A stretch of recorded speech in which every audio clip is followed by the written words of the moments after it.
From advertising to software as a service to data. Across all of our programs and clients, we've seen a 55 to 65% open rate. Getting brands authentically integrated into content performs better than TV advertising. Typical lifespan of an article is about 24 to 36 hours. If we're reaching out to the right person with the right message and a clear call to action, then it's just a matter of timing.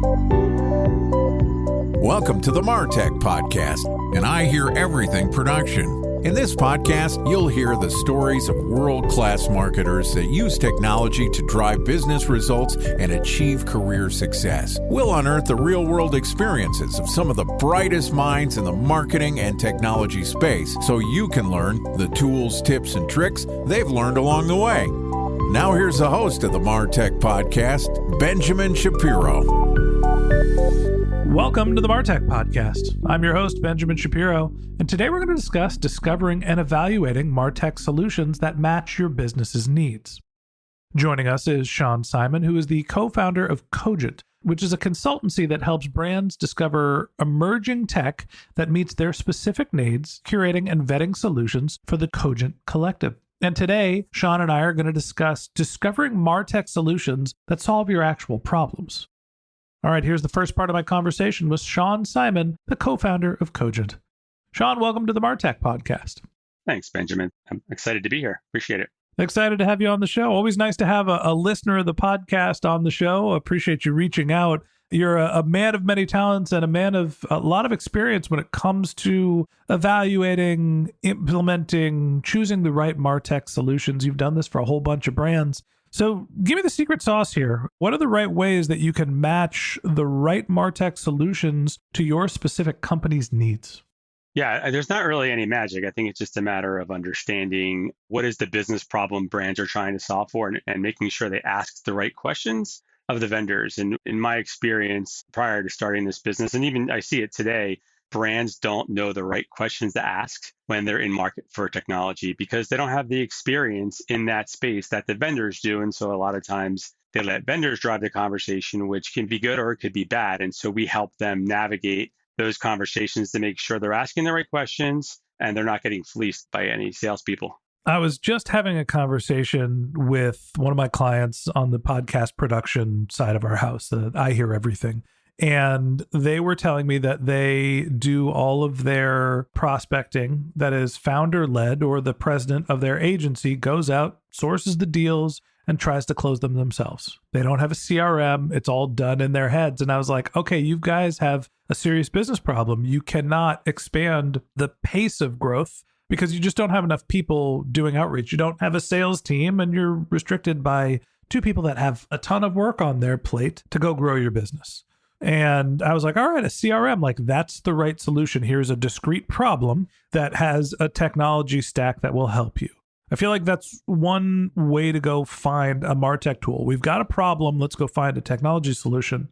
The other one is sort of an industry problem led. Hey, CDPs that are built on top of your data warehouse are the newest thing in MarTech. And you may already have a CDP, but the solution you have is now a legacy solution. So you need to rip out all the guts and plug in new ones. How do you decide whether you need to be solution specific or try to stay with what's happening in the industry to make sure you don't fall behind?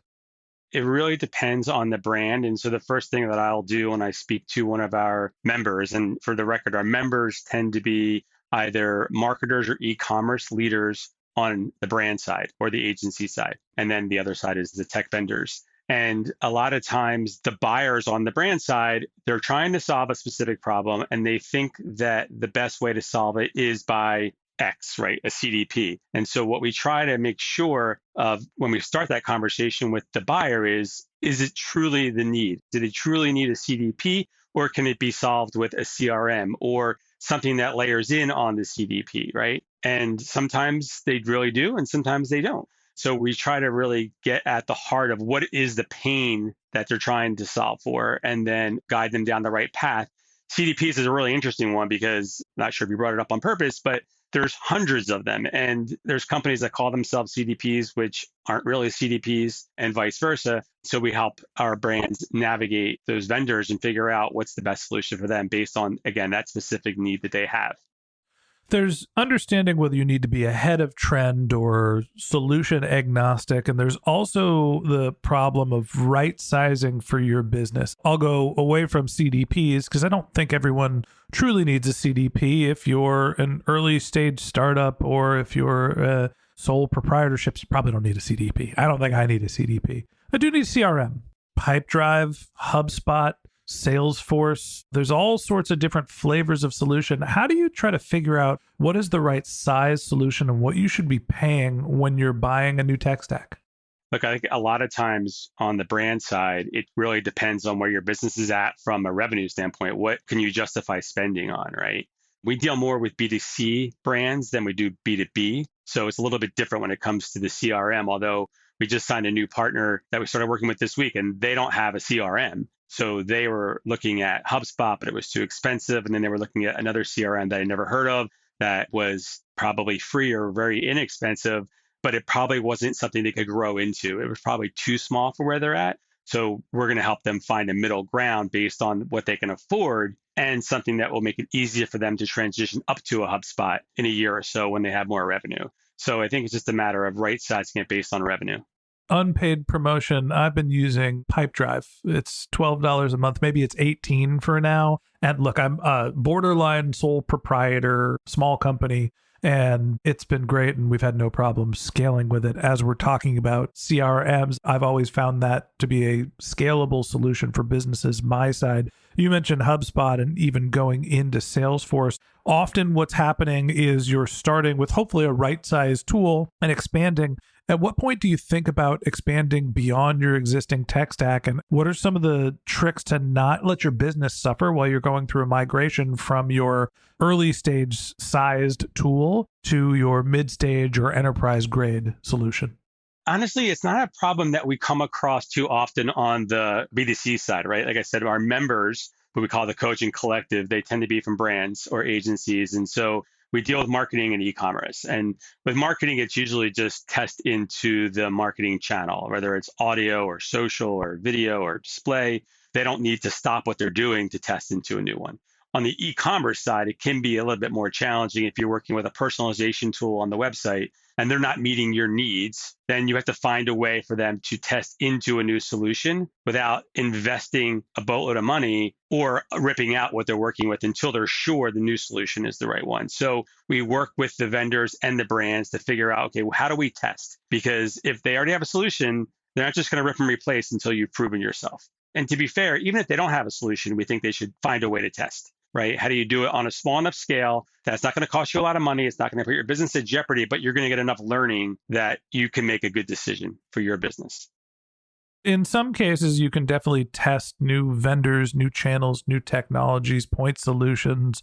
And sometimes you really do have to rip and replace. And that can be one of the most challenging times for a marketer where you're basically trying to, I hate this metaphor, but fly the airplane while you're building it. You know, it's the old startup metaphor. You're trying to get off the lifeboat to a bigger boat in the middle of a storm. And that can be one of the more challenging times as a marketer because you don't know if you could trust your data. You don't know what to rely on, the old solution, the new solution. The trials and tribulations of being a marketer changing their MarTech stack are long and distinguished.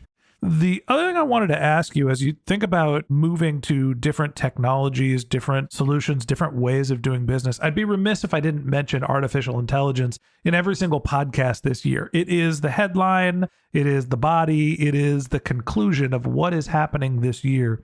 How are you advising the Cogent Collective to start thinking about not only the tool set, but the ways that they can implement artificial intelligence into their regular workflow?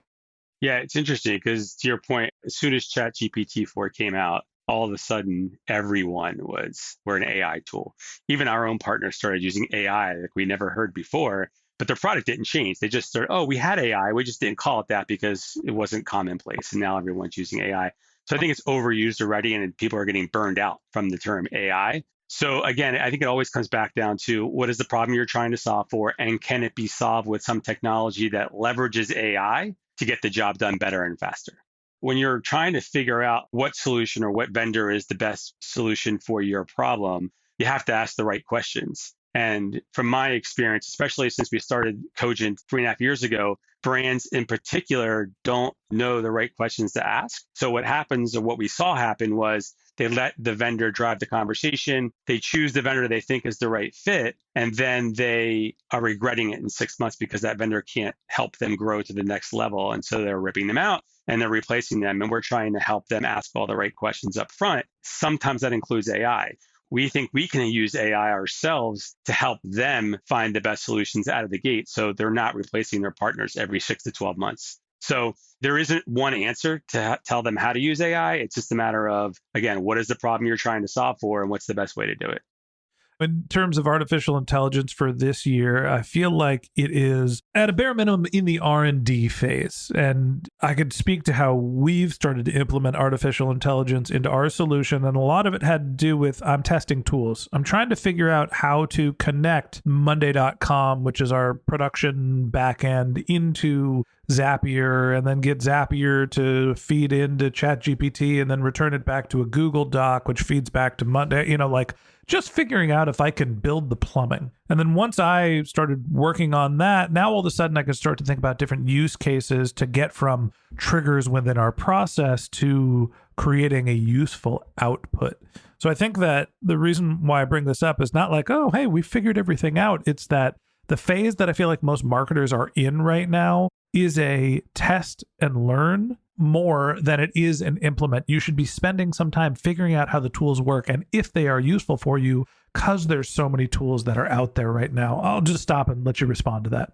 There is a lot of tools out there, and you have to figure out which ones are right for your business and which ones are just sort of gray, right? Which ones are just sort of throwing out the word AI, or they're doing something that you were doing already. Now they're calling it AI. We set out earlier this year to build a platform to make the discovery process easier for buyers to discover technologies that fit their needs. And when we thought about it initially, end of last year, earlier this year, it was all about categories, subcategories, and then here's some vendors, ask some questions. But then as AI became more prevalent, we said, oh, wait, actually, this can be done better.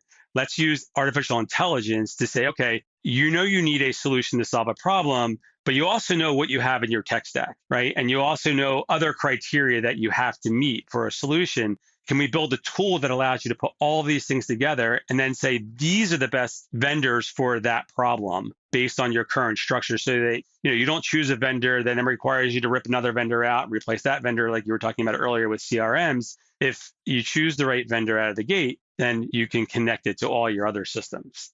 Using AI to source your AI tools is fully AI meta at this point. We're full circle. Sure, you can go that way too.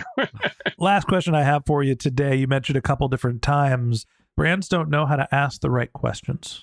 What are the most common questions they're not asking that you think they should be? So an example might be, going back to the CDP, they might not be asking questions that will become relevant to them in 6 months.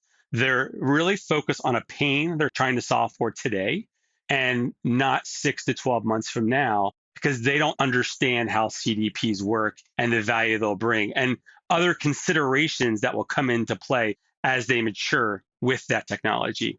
And the vendors know, because they built the roadmap. They know what their product is meant to do long term, and they can help guide the buyer down the right path. Now, every vendor is going to try and drive a buyer down their own path. So the buyers need help deciphering what's important to them, and that's where we come in. When you're choosing a MarTech tool, often we're pain point led. Some of the times we're influenced by our peer group and the industry at large. Oh my God, everybody's going to native data warehouse CDP. I should probably think about getting one of those before I'm left in the dust.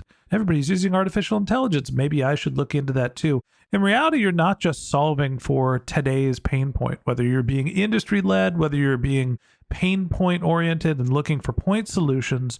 You need to think more than just the short term. You need to stop and think about what your current problems are. And then as you solve them, what are some other potential problems that might arise? is the technology solution that I'm implementing going to help me solve this problem today, my problem in 6 months from now, and even my problem from a year? You need to plan to make a plan. You're thinking about what your solutions are for right now to solve your immediate problems. You also need to be forward-looking and think about what resources you're going to need and how you're going to evaluate the tool's success. And that's what we're going to talk about in tomorrow's episode. So that wraps up this episode of the MarTech Podcast. Thanks to Sean Simon, the co-founder of Cogent, for joining us. Join us again tomorrow when Sean and I continue our conversation by talking about how you can evaluate your MarTech solutions for your business's specific needs. If you can't wait until our next episode and you'd like to learn more about Sean, you can find a link to his LinkedIn profile in our show notes. You can contact him on Twitter. His handle is ssimon71. That's SSIMON, the number 7, the number 1. Or you can visit his company's website, which is becogent.co, BECOGENT.co. Just one more link in our show notes I'd like to tell you about. If you didn't have a chance to take notes while you were listening to this podcast, head over to martechpod.com, where we have summaries of all of our episodes and contact information for our guests.